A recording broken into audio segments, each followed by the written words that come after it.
you're the biggest losers of all if you don't get with the program here. The thing I want to talk about today is the latest tweet I came up with. To me, some of the biggest news is this, is that Paul Tudor Jones, and in my world, which is the not politically correct world, which I won't mention, but he's a god.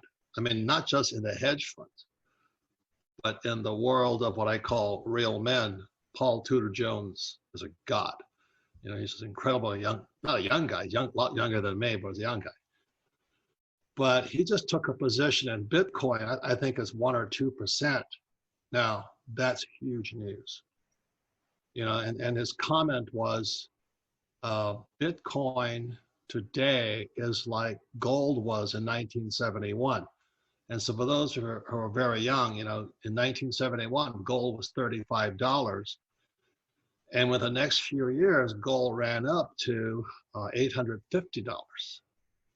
So for a guy, you know, is a really smart guy, Paul Tudor Jones says, Bitcoin is like gold was at $35. You know, I can only speculate, dream, and all this. And I'll say this again, you know, I'm not endorsing Bitcoin. I'm just anti-Federal Reserve Bank. I'm anti-Wall Street, and I'm anti-corruption. And that's very important. So my tweet, I forgot, just a couple of days ago, today, whatever it was, Paul Tudor Jones buying or endorsing Bitcoin and taking a position in Bitcoin means the US dollar is dying. So all you savers out there, all you people working hard for money and all this, you're the biggest losers of all if you don't get with the program here. On the other side of the coin, you have Warren Buffett, who has 150 billion in cash.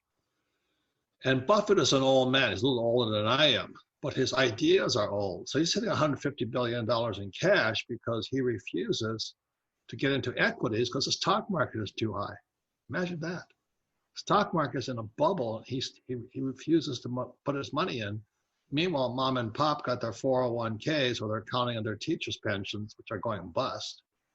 And they're sitting there hoping the stock market stays up. Buffett won't get into it. And then Buffett trashes Bitcoin and he trashes gold. So the old guy is trapped between a rock and a hard space, hanging on to all this fake US dollars, billions of them.